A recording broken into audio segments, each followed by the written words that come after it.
எல்லாருக்கும் வணக்கம். இந்த நாளில் கூட வேதத்திலிருந்து ஒரு வசனத்தை வாசித்து தேவ ஆலோசனையை சிந்திப்போம். ஆதியாகமம் 1வது அதிகாரம் 26வது வசனத்தை வாசிப்போம். பின்பு தேவன் தமது சாயலாகவும் தமது ரூபத்தின்படியும் மனுஷனை உண்டாக்குவோமாக.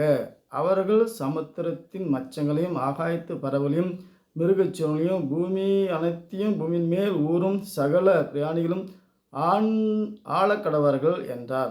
தேவன் தம்முடைய சாயலாக மனுஷனை சிருஷ்டித்தார். அவனை தேவ சாயலாக சிருஷ்டித்தார். ஆணும் பெண்ணுமாக அவர்களை சிருஷ்டித்தார். இங்கே தேவன் தமது சாயல் என்று எழுதப்பட்ட இந்த வார்த்தையை வைத்து கொண்டு அநேகம் பேர் நம்மெல்லாம் தேவ சாயலாக இருக்கிறோம் என்று சொல்லி செய்தி பிரசங்கம் பண்ணுகிறார்கள். தேவனுக்கு சாயலே கிடையாது. தேவன் ஆவியாக இருக்கிறார், வெளிச்சமாக இருக்கிறார், தேவன் வார்த்தையாக இருக்கிறார். அப்போ சாயல் இல்லாத தேவனுடைய சாயல் எப்படி புரிஞ்சுக்கிறது?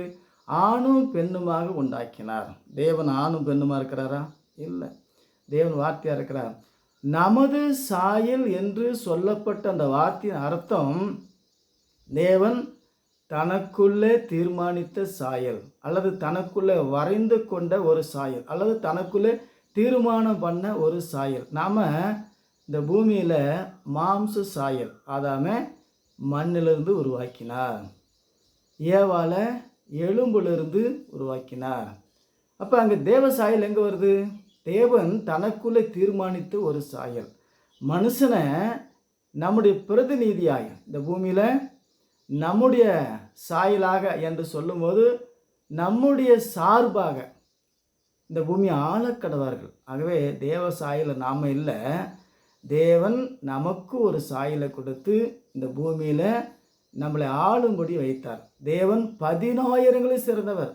மோசேகிட்ட சொல்லும்போது என்னை கண்டு ஒருவனும் உயிரோடு இருக்க முடியாது. அதே நேரத்தில் முகமுகமாய் பேசுகிறாரு. நம்மளை மாதிரி வந்தால் தான் நாம் அவர்கிட்ட பேச முடியும்.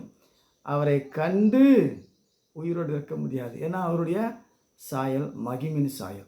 ஆகவே தேவன் மாம்சத்தில் நம்மை மீட்டு கொள்ள முடியாது. நம்ம தேவ சாயல் இழந்து போகவில்லை, தேவன் தந்த சாயலை இழந்து போகிறோம். ஆகவே அதை மீட்டு கொடுக்கத்தான் இயேசு மாம்சத்தில் அடிமை ரூபம் எடுத்து மனுஷ சாயலாகி நம்ம மீட்டுக்கொள்ள வந்தார். ஆகவே எதை மீட்கிறாரு? ஆதியிலே தேவன் கொடுத்த அந்த மரணமில்லாத சாயல்.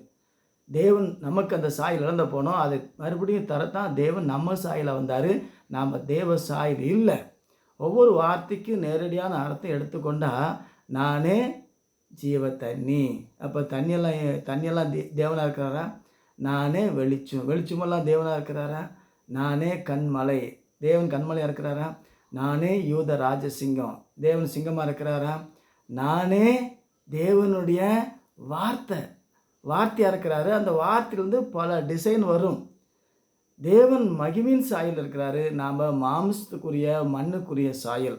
தேவன் தனக்குள்ளே தீர்மானித்த சாயல், தனக்குள்ளே வரைந்து கொண்ட சாயல், தனக்குள்ளே தீர்மானித்த மனுஷனை இப்படி உண்டாக்குவோமாக. சிங்கத்தை ஒரு சாயலில் படைத்தார், யானையை ஒரு சாயலில் படைத்தார், ஒட்டகத்தை ஒரு சாயலில் படைத்தார், ஒட்டக சிங்கி ஒரு சாயலில் படைத்தார், சிறுத்தை, எல்லாமே ஒவ்வொன்றும் ஒரு சாயல்.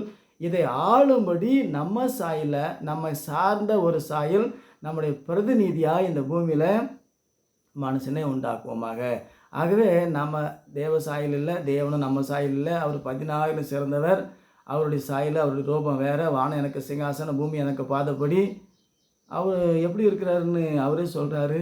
அப்போ தேவனுடைய சாயல் இல்லை, தேவன் தனக்குள்ளே நம்மளை இந்த பூமியில் ஒரு மனுஷனாக தேவனுடைய பிரதிநிதியை வைத்தார்.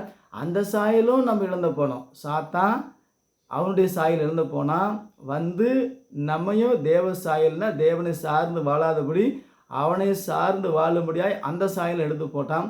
அதனால தான் நமக்கு மரணம். ஆகவே மரணத்துக்கு பின்னாடி இனி எப்படி இருப்போம் என்று இனி வெளிப்படவில்லை. ஆகிலும் அவர் வெளிப்படும்போது அவரை தரிசிப்பதனால் அவருக்கு ஒப்பாவோம். மறுபடியும் தேவன் பிந்தின ஆதாமா இருக்கிறார். மரணத்தை ஜெயித்த தேவன் மறுபடியும் ஆதாமா வந்து நம்மளை இழந்து போன சாயலை மறுபடியும் தந்து நம்மளை என்றென்றைக்கும் மரணமில்லாத சாயல், அதுதான் தேவன் நமக்கு மீட்டு தர வந்தார். நாம் தேவ சாயல் இல்லை, தேவனும் நம்ம சாயல் இல்லை. ஒருவனும் தேவனை கண்டு உயிரோடு இருக்க முடியாது. நம்மளை எல்லாரும் பார்த்து பார்த்து பார்த்து பழகலாம், பேசலாம். நாம் தேவனுடைய கரத்தில் ஒரு ஒரு மகிமையான ஒரு சாயல், அந்த சாயலிருந்து போனதுனால தான் தேவன் அடிமை ரூபம் எடுத்து மனுஷ சாயலாகி மறுபடியும் அந்த எழுந்த போன சாயலை தராரு. நம்ம தேவனுடைய கரத்தில் இருப்போம். தேவனுடைய வழியில், தேவனுடைய வார்த்தையில் வாழும்படியாய் நமக்கு மகிமின் சாயலை மறுபடியும் தருவார். ஆகவே இதை வைத்து கொண்டு தேவ சாயலில் நாம் இருக்கிறோம், தேவ சாயலில் இருக்கிறோம், நாமளும் தேவனும் ஒன்றா? இல்லை. நம்ம நிலையை வேறு, தேவ நிலையை வேறு. எல்லா படைப்பு நிலையை வேறு, தேவனுடைய மகிமையான நிலையை வேறு. ஆகவே இதை விளங்கிக் கொள்ளுவோம். நம்ம இழந்து போன சாயலை மீட்டு தர அடிமையின் சாயல் எடுத்து மனுஷ சாயலானார். மறுபடியும் நம்மளை பழைய சாயல், அந்த மரணமில்லாத சாயலை தரும்படியாகத்தான் இயேசு இந்த உலகத்தை வந்தார். அதை யோசிப்போம், விசுவாசிப்போம். வேதத்தில் இருக்கிற உள்ளான அர்த்தங்களை புரிந்து கொள்வோம். தேவனுடைய மகிமையான சாயல், மகிமையான அவருக்குள்ள தீர்மானித்த சாயலை பெற்றுக்கொண்டு மரணத்தை ஜெயித்து நித்தியமாய் வாழ்வோம். கர்த்தர் உங்களை ஆசீர்வதிப்பார். மீண்டும் சந்திப்போம். வணக்கம்.